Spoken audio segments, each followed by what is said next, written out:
When I was a kid, the nurse at my elementary school, Mr. Lansing, performed weekly lice checks on all the students. He used to be a doctor before he retired and took the position at school because he loved children and wanted to make sure they were healthy and happy. I liked Mr. Lansing. He had a soft voice and a shiny bald head and was partially deaf. He'd take a metal comb that he'd always warm up in his hands first and carefully move my hair around to see if there was anything crawling on my scalp. One time he whispered, "Uh-oh," and held a tiny bug between his thumb and forefinger for me to see. I started to cry. He told me not to worry and brought me down to his office. Even though I liked Mr. Lansing, I hated his office. It was right next to the boiler room, so it was always hot. The few times I had to go there when I was sick, I sweated a lot and felt extremely thirsty. To my pleasant surprise, the boiler hadn't been turned on that day because of the warm weather outside, so the office was just like any other room. Mr. Lansing sat me down the little cot and perched on the stool in front of me. His gray eyes glittered with the reflected light, and he smiled as he talked about head lice and what would happen next. The most important thing he stressed was that I shouldn't worry about it. It happens to almost all the kids at least once. It's why he inspects every student in the school a few times each month. He asked if I was okay, and I nodded and wiped my eyes. He smiled again. Before calling my parents to pick me up, Mr. Lansing said he needed to comb my hair again. I turned around and he got to work. He told me he was taking out as many of the lice as he could, so my parents would only have to deal with the eggs when I got home. He combed and combed, scraping the side of the instrument against the side of an old coffee can to collect the bugs to throw away. When he was done, my parents were called, and Mr. Lansing explained to them the process of removing the remaining lice and their eggs. Mom looked pale, but Dad said it was no problem, and he'd have me ready to come back to school in a day or two. We went home, stopping first at the drugstore to get some special shampoo. Dad shampooed my hair over the sink and used a metal comb to pull the remaining lice and eggs out of my hair. It hurt and the comb got stuck a lot. After a few hours, he was finished. While Dad was working on my hair, Mom took all my sheets, blankets, clothes, and stuffed animals and either threw them in the washing machine at the highest temperature or sealed them in plastic bags that I wasn't allowed to open for 6 months. Once all of that was accomplished, Mom and Dad checked one another and determined that they were both clean. And that was that. I was back in school the next day. A month later, Mr. Lansing discovered 50 new cases of lice. I was one of them. The principal wanted to close the school, but Mr. Lansing talked her out of it. He sought and received permission from the parents to treat their children one-on-one to ensure the lice and eggs were properly removed. The parents would still be responsible for cleaning the house and washing everything, but that was out of the school's control. I remember when it was my turn. Mr. Lansing had me sit back in a very comfortable chair, and I positioned my head over the sink. He ran warm water through my long hair and lovingly massaged my scalp. I remember thinking how much more practiced and gentle he was than my father had been a month earlier. I smiled. Carefully, Mr. Lansing began to comb the bugs away. I asked if he needed to use that special shampoo. He needed me to repeat myself so he could hear the question, but in response he shook his head and told me if the comb is used properly, the results would be the same without any nasty chemicals. Mr. Lansing worked and worked, stopping ever so often to scrape the side of the comb against the coffee can, and then resume the process. It took a little over an hour, but then I was all set. My hair felt great and clean, and I thanked Mr. Lansing and walked out of his office. Later that afternoon, as I was getting into my mom's car to go home, I realized I had left my sweater on the shelf in Mr. Lansing's office. Mom told me to go and get it. I ran back inside and down to his office. Without thinking to knock, I opened the door. Mr. Lansing was standing with his back to the door, facing the blank wall. He hadn't heard me come in. His shirt was off, and I was surprised to see how hairy his torso was. He reached into the coffee can by the sink. When he withdrew his fist, I saw it was covered in tiny gray bumps. I dared to take another step into the office to confirm what I already knew. I felt sick to my stomach.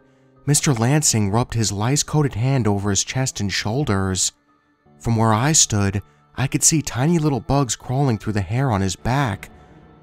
I saw him start to turn and I quickly backed out by the left door, slightly ajar. I peered through the crack and watched as he continued to rub the bugs into his belly and arms. I involuntarily gagged as he licked his hand clean. Mr. Lansing heard me gag and whirled around to see me watching through the narrow opening. I was terrified he'd grab me, but all he did was pull the door closed, and I heard a lock engage on the other side. I ran back to the car where my mom was impatiently waiting. I never told her nor anyone what I'd seen until now. I thought about it, but was too scared about what might happen to me. Mr. Lansing never returned to school. I'm sure he's long gone, but every time I feel the slightest itch everywhere on my body, I'm reminded of him.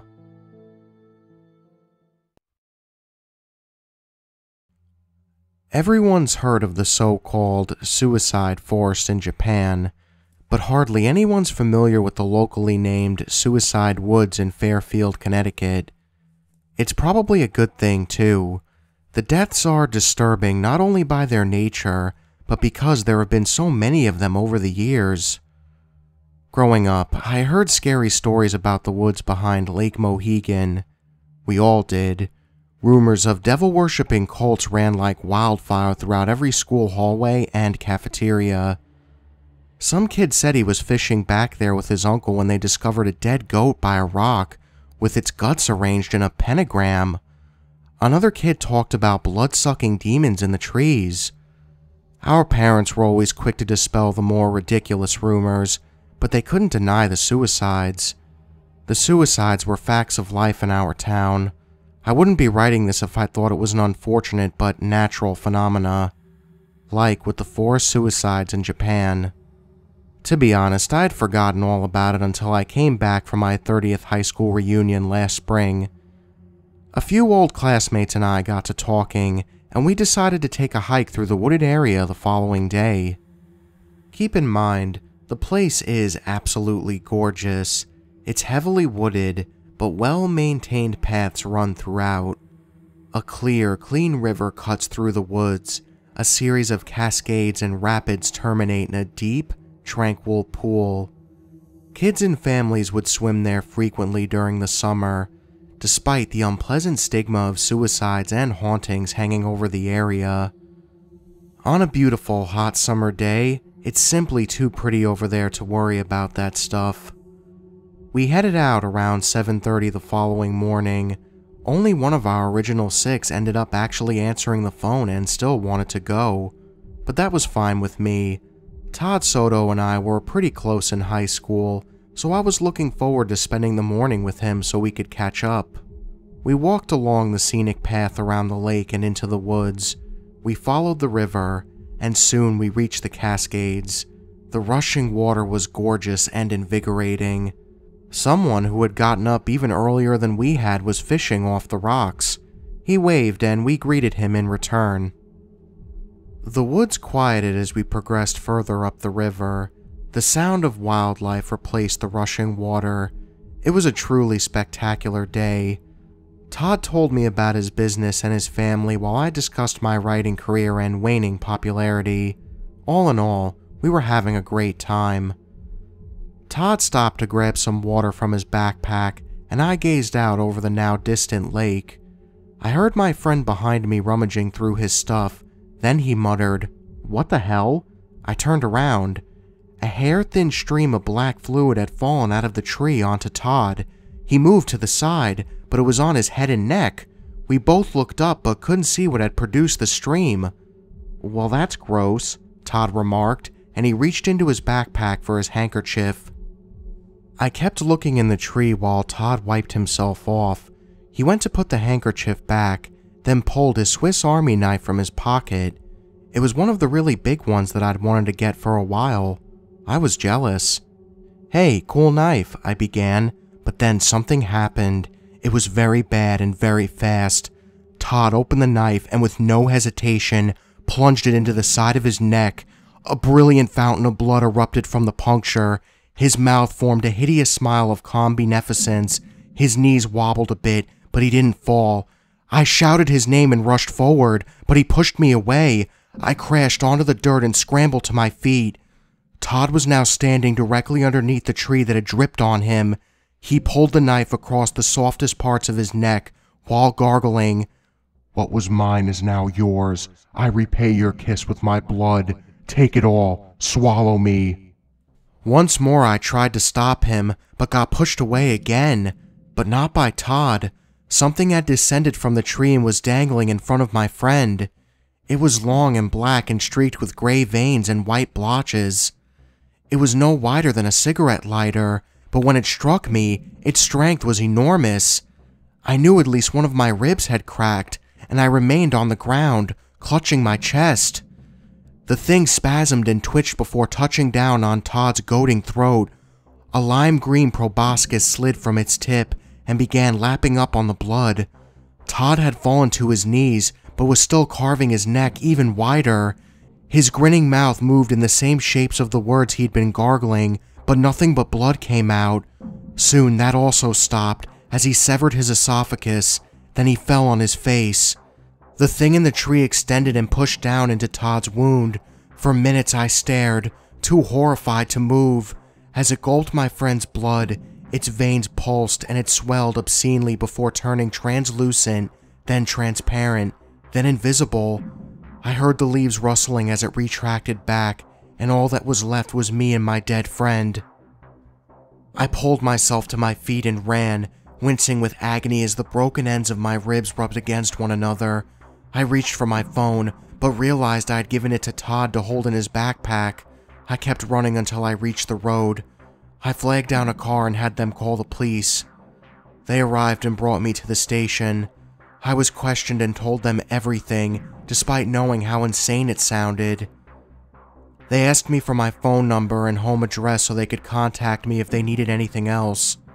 Days went by. They didn't call. They didn't visit. After a week, I went online to the Connecticut Post website. I did a search of Todd's name. Lo and behold, there he was, listed as another unfortunate and preventable suicide in the Lake Mohegan woods.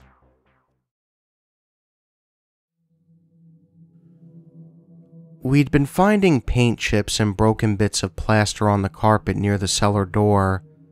I'd vacuum them up, but each morning they'd be back.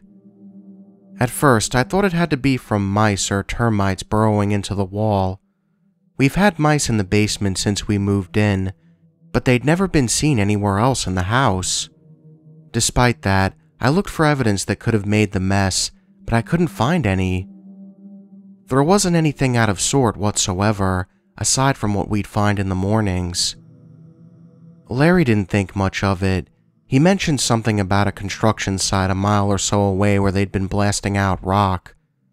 Apparently, the shock waves they produce can form cracks on the walls and ceilings.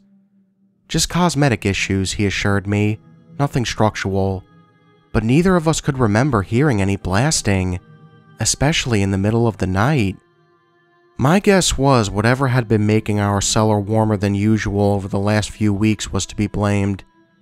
Neither Larry nor I could figure out why that was happening either. We both assumed there was something with the furnace. The HVAC technician couldn't find anything wrong, but even he admitted it was strange that the basement was a full 30 degrees warmer than the temperature set on the thermostat. So, with the working belief that the paint and plaster chips were from the expansion and contraction of the doorway, we went on caring about more important things and hoped the heat issue would fix itself. Last week, I was getting home late after a red-eye flight back from my sister's. Larry was dead asleep when I walked in the house at 4:30 a.m. I was so sleep-deprived I couldn't believe I hadn't killed myself driving home. After I put my stuff down and was getting ready to head upstairs, I saw something that, at the time, I was certain was the result of my exhaustion. The cellar door and the surrounding frame were moving in and out. I shook my head to get my senses back, but the door and frame still moved in a slow, deliberate pattern. Tiny flakes of the plaster fell with each contraction. I walked up to the door and put my hand on it. I still wasn't trusting my eyes and knew that a touch would confirm or deny what I was seeing. As I expected, the second I touched the door, the movement stopped. I went upstairs and slept for 10 hours. Larry was at work when I woke up. He was pulling a double that day and I likely wouldn't see him again until the next morning. After I showered and went downstairs, I found quite a bit more plaster and paint on the floor than usual. The memory of what I thought I'd seen last night before came back, and I experienced an involuntary twinge of fear. It made me feel a bit silly, almost like how I'd felt when I was a little girl and still afraid of the dark. I brought out the vacuum and started to clean up the mess. When I was running the vacuum over the carpet next to the cellar, I felt hot air rushing out of the cracks on the sides and bottom of the door. Not warm, hot. I shut off the vacuum and listened. Aside from the gentle rush of hot air, there was nothing.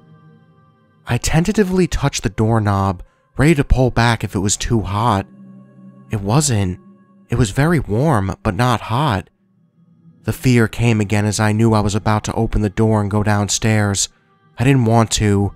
The child me wouldn't have. But I'm 52 years old. This is our house and we lived here for 26 years. We know it inside and out. There was nothing to be afraid of. The fear remained. I opened the door and was hit in the face with a rush of hot, wet air. While the temperature wasn't unendurable, it was entirely unpleasant. My plan was to rush downstairs to make sure nothing was on fire, then run back up and call the HVAC man for an emergency visit, no matter the cost. I tiptoed down the old wooden steps and entered the basement. The wind rushing up the stairs faded as I got closer to the bottom. All that remained was humid, oppressive air. I began sweating immediately, and I walked across the room toward the furnace. It wasn't even on. I touched it, and while warm, it wasn't close to the temperature of the room. Condensation was covering the tiny windows at the top of the walls, and there was an odor. It was heavy and thick and it reminded me of vomit. I felt my stomach churning as my mission now became finding the source of the smell. Whatever it was, it had to go. It didn't take long. On the other side of the furnace, up against the wall, was a pile of dead mice. Tens of them, maybe 50. They were hideously decayed and dripping with dark yellow slime. I gagged so hard I felt my eyes bulge and pulled my shirt over my nose and mouth. I couldn't believe we hadn't noticed them before, and I was miserable about the prospect of cleaning them up, but it had to be done. I ran upstairs, grabbed a bucket, some kitchen gloves, and a bottle of bleach. Back in the stifling basement, I grabbed the vermin as quickly as I could, threw them all in the bucket, threw the gloves on top, and poured bleach over the whole area. I'd come back later and scrub the remaining slime and bleach and slothed fur off the floor. I just couldn't take any more at the moment. I grabbed the bucket and headed back upstairs. I could have sworn I saw the cellar door widening and narrowing as I went, occupied by waxing and waning gust of hot air in my skin. My fear and disgust were bordering on terror as I burst through the doorway into the cherry living room. I stood in the center of the living room, watching the doorway. It wasn't moving. The bucket of dead vermin smelled incomprehensibly putrid. I went out the back door and was ready to throw the whole thing way out back where the property met the woods. When I stopped, there was smoke coming from the gloves on top of the mice. Another smell joined the putrefying rodents. Burning rubber. I upended the bucket into the brush. I saw that the parts of the gloves that had touched the mice were bubbling and burning away.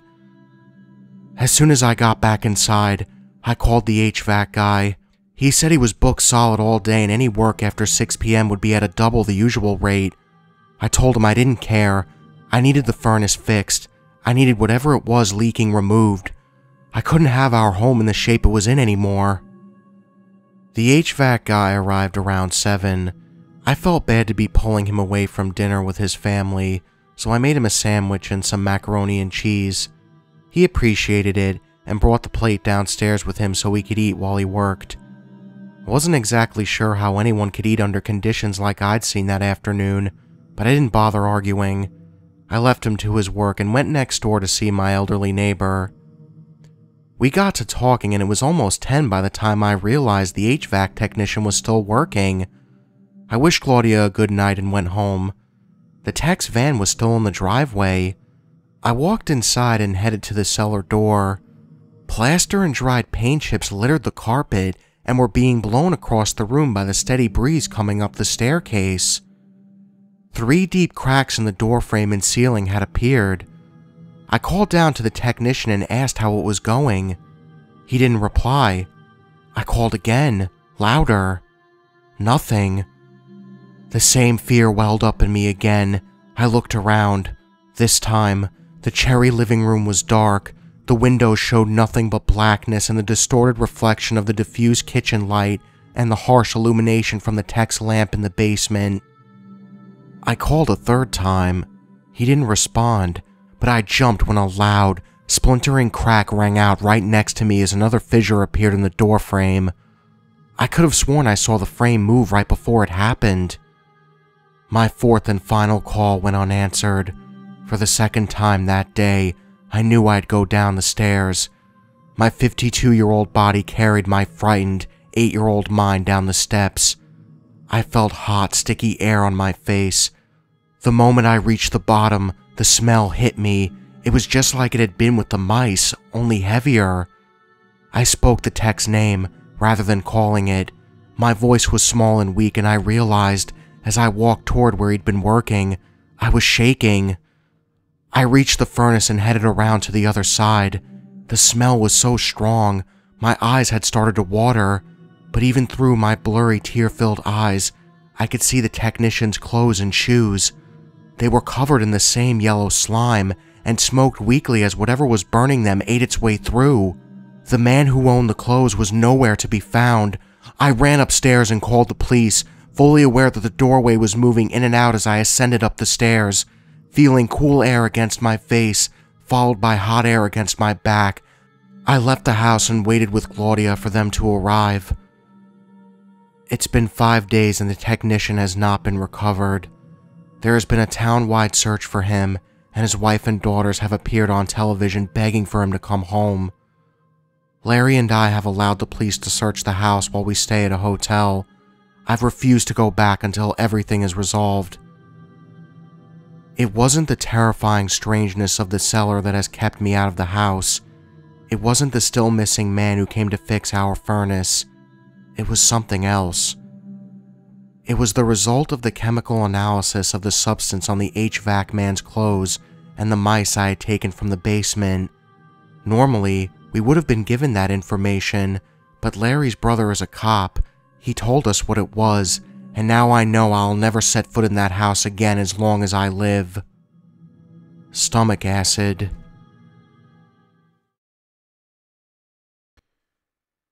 Hey guys, thank you all for watching, and if you enjoyed this video, make sure you hit that subscribe button and join the Nightmare Army. I'm always looking for new soldiers in my Nightmare Nation. So guys, I want to give a brief apology on my uploading schedule lately. I'm sorry if it's been so random and sporadic lately. Life is very unexpected, especially when your birthday is this week. Speaking of which, I actually forgot my birthday was this Wednesday. That's how you know you're getting old.